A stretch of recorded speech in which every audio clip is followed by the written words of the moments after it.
Un cordial saludo para todos. Les habla en este momento David Villán y les estoy invitando para compartir esta presentación y este video de perspectivas en los mercados accionarios para la semana del 2 al 7 de mayo, primera semana de mayo. Tres figuras importantes que resaltamos: las decisiones de los bancos centrales, la debilidad del dólar y el rally alcista del petróleo. Vamos a desarrollar nuestro video en cuatro temas importantes, hablando siempre de las perspectivas de renta variable, primero a nivel internacional, segundo en Estados Unidos, tercero en Colombia y cuarto el tema de la semana. Empecemos por el primer punto, hablando de las perspectivas a nivel internacional. Como vemos, el mapa nos muestra unos retrocesos en renta variable y unos retrocesos marcados por unos puntos importantes. En primer lugar, y un punto que consideramos importante resaltar como el principal driver de la semana fue el índice dólar. Precisamente la debilidad del dólar, llegando a niveles nuevamente de retrocesos, marcaron el rumbo de cada uno de los mercados. En primera instancia, Japón anunció a inicio de la semana que se mantienen las tasas de referencia y no inyectó liquidez como de alguna manera se esperaba en los mercados financieros. Esto precisamente generó un impulso alcista en el yen y una debilidad y un retroceso adicional en el índice dólar, que ya venía presionado desde semanas anteriores. Precisamente esto adicional generó un impulso bajista en los mercados de renta variable al incrementarse la perspectiva de riesgo. También, por el lado de Europa, a pesar de un PIB que avanzó, la inflación volvió a ser uno de los puntos débiles de la economía, en donde un retroceso del menos 0.2% anual estuvo por encima del retroceso esperado, que era de menos 0.1%, y con una tasa o con un objetivo muy lejos, que es el 2%. Esta contracción del menos 0.2% se conoció que fue en parte por la contracción que tuvieron los precios de la energía, del menos 8.6%. De esta manera estamos en Europa con unos niveles lejos en inflación, y a pesar de que datos mixtos por el lado del PIB no ayudaron a que el comportamiento en renta variable fuera positivo, también impulsado precisamente por los puntos anteriores, la debilidad del dólar y el impulso que generó las decisiones de Japón. Por el lado de Estados Unidos, la intervención de la Fed fue uno de los puntos importantes de la semana que acaba de pasar, en donde en primera medida se mantuvieron las tasas en los niveles actuales, como era la expectativa, y se mantiene un lenguaje y una posición pesimista debido a la debilidad económica, al contexto internacional y al perfil de riesgo que se percibe en los mercados. De esta manera, se sigue pensando que la subida de las tasas será gradual y podría ser entre 2 y una subida, teniendo en cuenta que los futuros para el mes de junio marcan una posibilidad de subida baja y que esta podría ser encauzada posiblemente para el mes de septiembre. De esta manera, el petróleo también leyó como dato importante, como su dato más relevante, la debilidad del dólar. Y en medio de esto, el petróleo ya superó el nivel de los 46 dólares en el WTI y está cerca de los niveles que hemos anunciado desde semanas anteriores, de buscar niveles cercanos al 47 y 47 y medio. De esta manera también este impulso se vio reflejado por la menor producción que viene registrando Estados Unidos, en donde a pesar de que los niveles de petróleo han subido, los niveles de producción siguen siendo bajos, y el dato de reservas, o más el dato de reservas, y unido también al dato de compañías de perforación el dato de Baker mostró una reducción de 11 plataformas en la semana. Esto nos indica que la reducción en la producción de petróleo en Estados Unidos sigue siendo activa y que asimismo lo reflejan sus datos de producción. No hay que perder de vista que de igual manera la OPEP reportó niveles de producción en la semana, con niveles de producción incrementándose, donde Irak e Irán fueron los principales impulsores de esos incrementos y donde la sobreoferta sigue siendo uno de los puntos que hay que tener en cuenta. A pesar de esto, el apetito comprador en el petróleo sigue siendo importante y esto se vio marcado, como decíamos anteriormente, por el comportamiento del índice dólar que también le dio un impulso alcista adicional.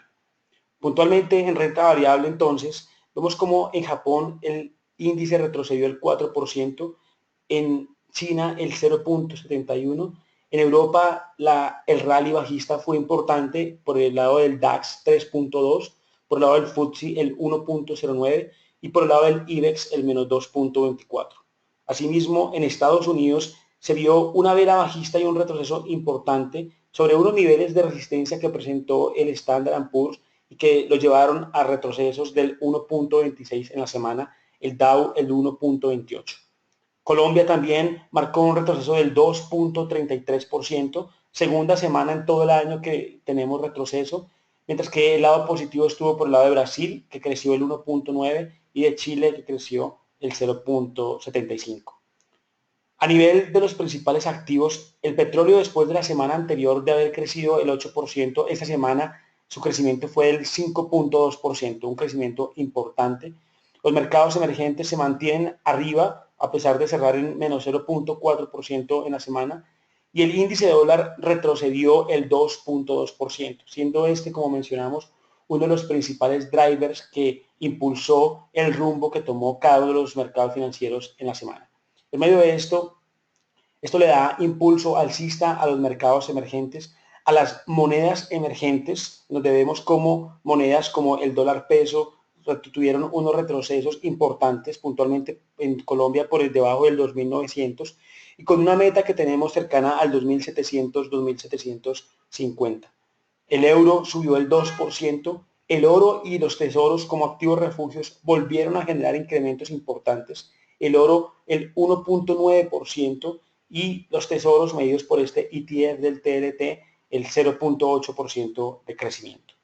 Es importante tener en cuenta para las perspectivas de esta semana que los datos serán 3 puntos importantes. Por un lado, China con su PMI será uno de los datos que van a leer los mercados y específicamente el mercado de petróleo.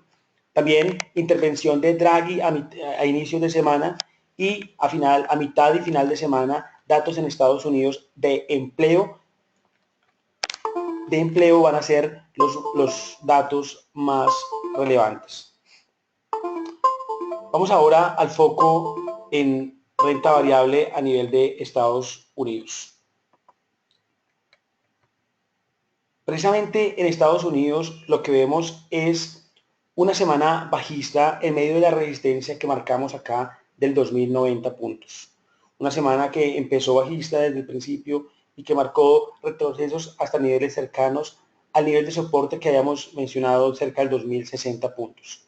Ahora, la perspectiva que vemos es que de encontrar soporte entre los 2055, que de no respetarse ese 2055, el siguiente soporte es el 2032 puntos, de encontrarse soporte en esos niveles, volver a ver niveles de reacción alcista cercanos al 2073 son parte de nuestras perspectivas. Sin embargo, habrá que estar muy atentos a esos niveles de soporte entre el 2055 y el 2073 puntos. Puntualmente, en Estados Unidos esperamos el lunes el PMI manufacturero, también el PMI de servicios el miércoles, así como los inventarios de petróleo. El jueves los datos de reservas de gas serán importantes y el viernes datos de empleo como promedio de horas de trabajo y tasa de desempleo. A nivel de la variación anual y semanal que tienen cada uno de los sectores, lo que vemos es que en la semana el sector de utilities, telecomunicaciones y consumo básico fueron los sectores que mayor impulso alcista tuvieron, en medio de que los retrocesos estuvieron marcados por el lado del Home Builders 3.7, tecnológico 3.58 y salud 2.95. Se conoció por el lado tecnológico y como uno de los drivers importantes en renta variable en Estados Unidos, los resultados de Apple, en donde después de varios años consecutivos de incremento en los ingresos, se marcó en ese trimestre un retroceso en los ingresos cercano al 18%. Cuando se ve y se analizan los datos puntuales de Apple, se ve que este retroceso estuvo asociado principalmente por los ingresos de China, unos ingresos de China menores, y los ingresos del producto Apple como tal, que tuvieron retrocesos importantes. Así que el comportamiento de China y las ventas de Apple, de Apple, puntualmente del iPhone, marcaron las diferencias o los retrocesos de ese sector tecnológico.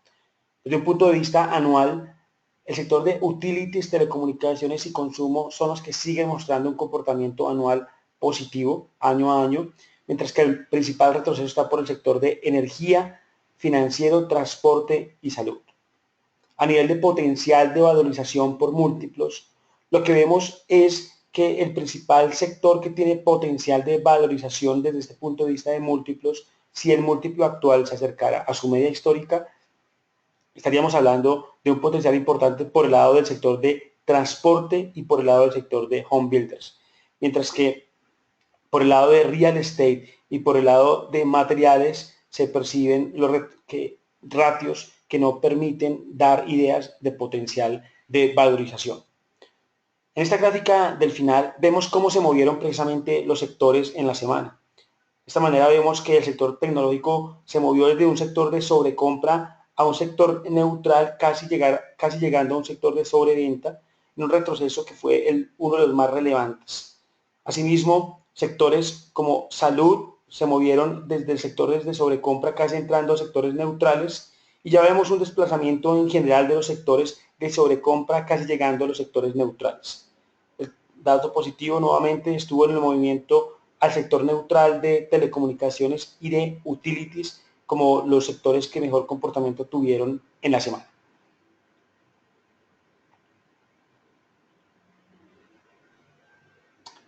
Por el lado de los resultados corporativos, esta semana sigue la actividad de reporte y el día martes Pfizer y Valero son las empresas más relevantes, MetLife el día miércoles y Tesla, mientras que el día jueves Apache y Merck son las empresas que reportarán resultados y el día viernes Hain Celestial Group.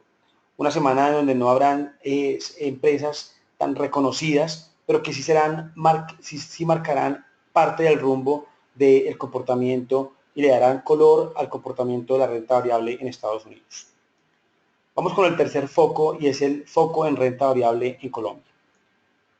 Vemos entonces una semana bajista después de llegar a una resistencia del 1382 como objetivos que habíamos marcado de mediano plazo.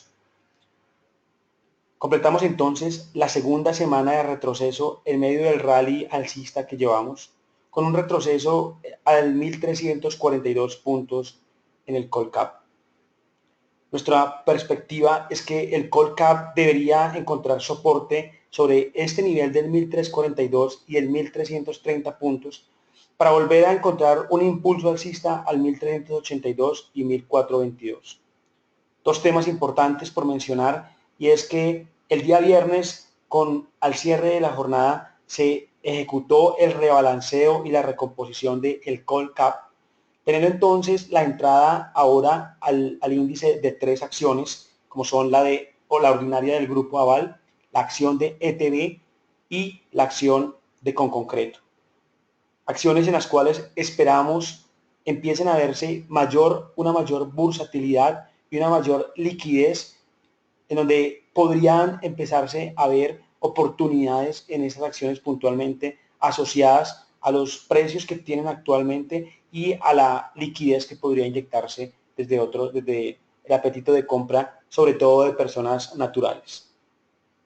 Igualmente, el día 6 de mayo es un día importante. Este viernes, este día 6 de mayo, tendremos entonces la venta o la primera oferta pública de adquisición de Isagen, en donde un número importante de inversionistas entre personas naturales y fondos recibirán recursos que una vez se ejecuten esos niveles de liquidez con estas personas naturales y fondos de pensiones, nuestra estimación es que gran parte de esta ponderación o de este porcentaje será direccionado nuevamente al mercado accionario.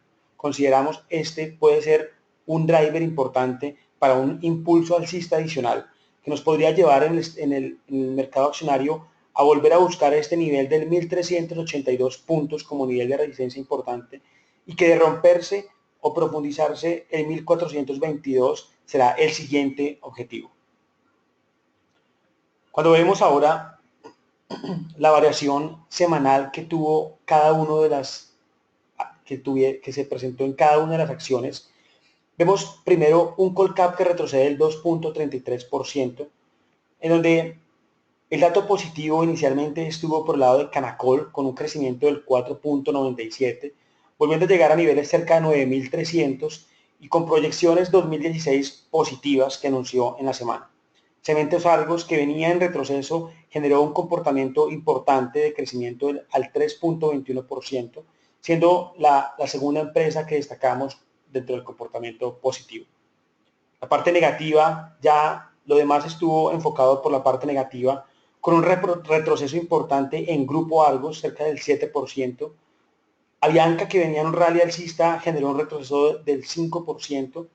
Bancolombia, con un retroceso de cerca del 5%, fue una de las acciones con retroceso importante. Dentro de la parte fundamental se conoció que Fitch cambió su outlook o su perspectiva para Bancolombia, Aval y Banco de Bogotá, pasándola a perspectiva negativa.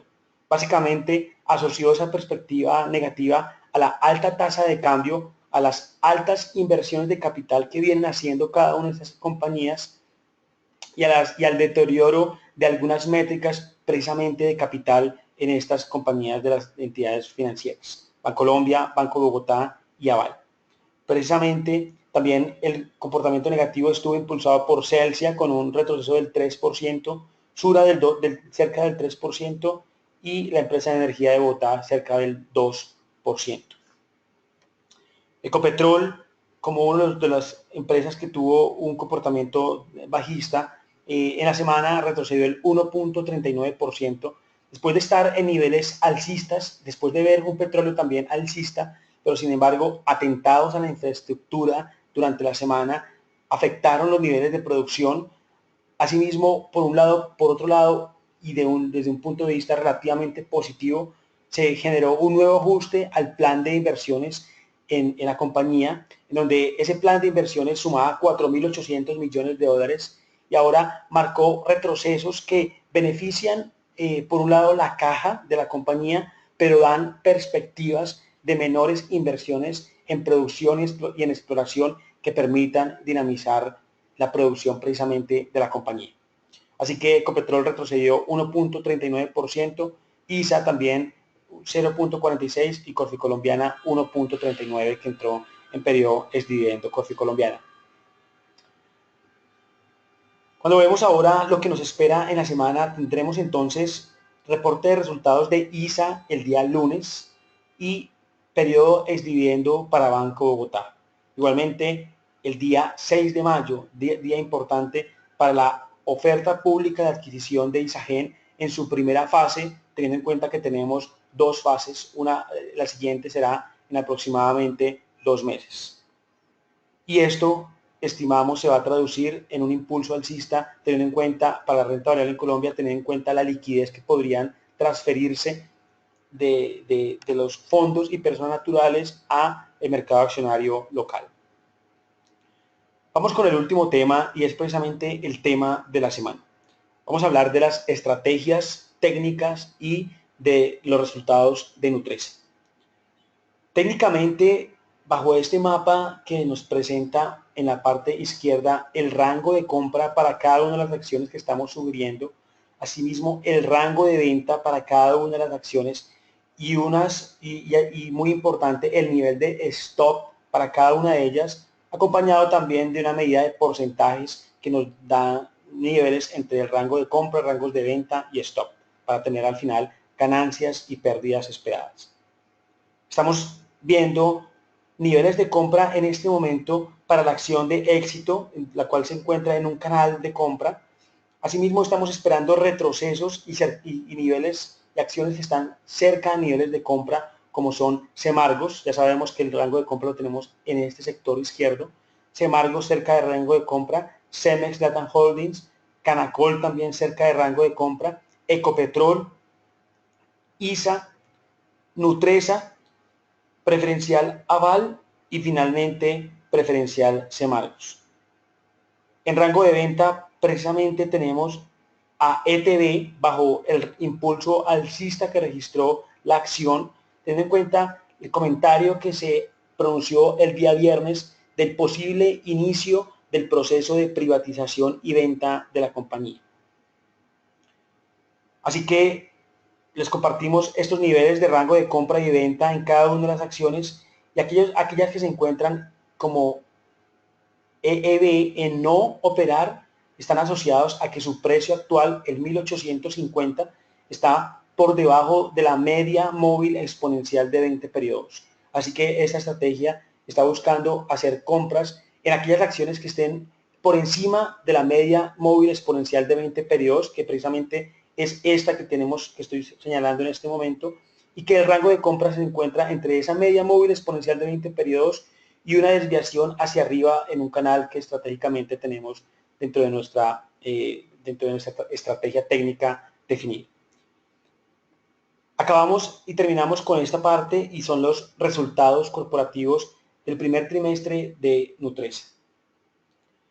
Por un lado, y antes de entrar a los resultados de Nutresa, queremos mostrarle unos datos importantes de la compañía a nivel de lo que es sus cifras. A nivel de ventas por país, el 60% de las ventas de Nutresa están enfocadas en Colombia, así que todo lo que pasa en Colombia y precisamente estas ventas de este trimestre estuvieron impulsadas en gran medida por el impulso alcista de las ventas en Colombia, teniendo en cuenta los mayores volúmenes y el incremento de precios que viene haciendo la compañía. Asimismo, Centroamérica representa el 10%, Estados Unidos el 9% y Chile el 9%.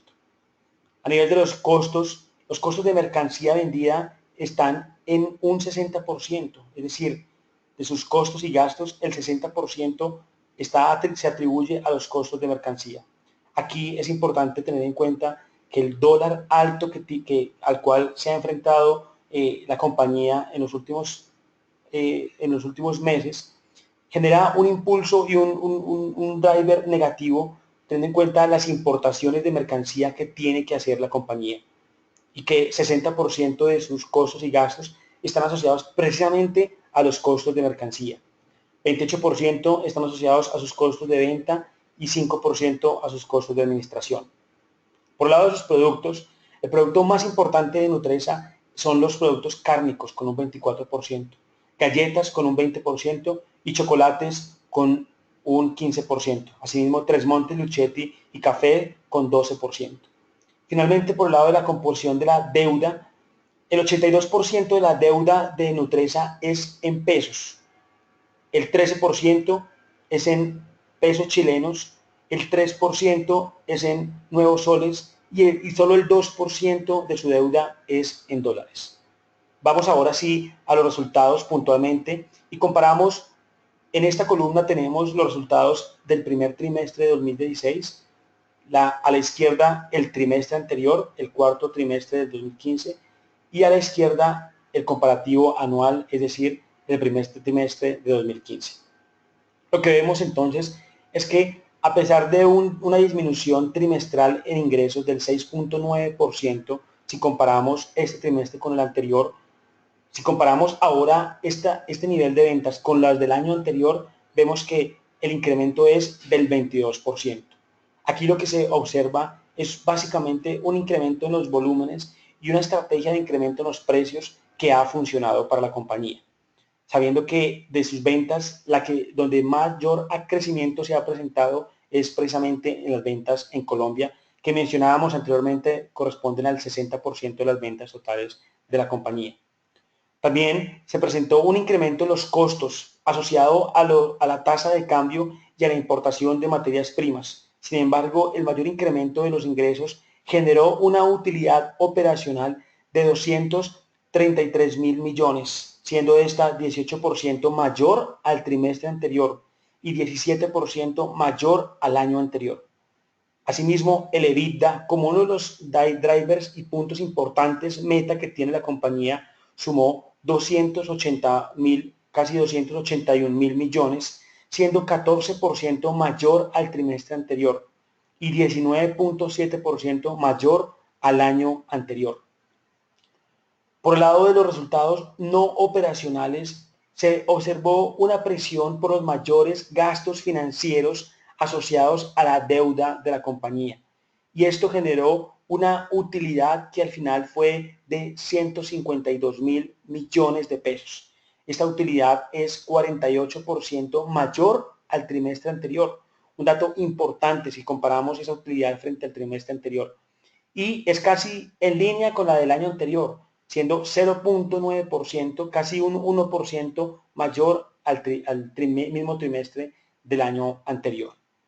Ahora, cuando vemos estas cifras enfocadas desde un punto de vista de rentabilidad, vamos precisamente a la parte de abajo y miramos los márgenes bruto, operacional, neto y EBITDA que nos dan una medición comparando cada una de las utilidades operacional, EBITDA y utilidad neta versus los ingresos y nos dan una medida de rentabilidad. De esta manera, entonces, vemos que el margen bruto sumó 43%, siendo mayor que el 42% trimestre anterior y que el 43.1% casi igual en línea que el año anterior. Margen operacional 11.1%, siendo superior al 8.7% del trimestre anterior y siendo inferior al 11.6% del año anterior. Teniendo en cuenta que el año anterior, si bien se presentaron unas utilidades similares, los ingresos fueron menores, así que se generaron utilidades similares con ingresos menores, siendo más rentable desde ese punto de vista el margen operacional. Pero un dato importante viene por este lado y es el margen EBITDA. Pero antes de ello miremos el margen neto, 7.2%, un margen neto mayor al 4.5% del trimestre anterior y menor al 8.8%. Y una recuperación importante en el margen EBITDA, 13.4%, cuando el trimestre anterior había sido de cerca del 10.9%. Así que 13.4% como margen EBITDA es un dato importante, es una cifra relevante y también enmarca parte del crecimiento que generó corporativamente Nutresa. Técnicamente y desde un punto de vista ya de la acción, vemos la acción cerrando cerca de los 26.000 bajo un nivel objetivo que hemos anunciado desde semanas anteriores de llegar al 26.500 y 26.560 como nuestros objetivos en la acción. Estamos entonces así terminando este comité o este video de perspectivas en mercados accionarios. Tienen acá ustedes nuestros contactos, nuestros teléfonos. Estaremos atentos a cualquier consulta o a cualquier comentario al respecto. Deseamos entonces un feliz inicio de semana. Muchas gracias a todos.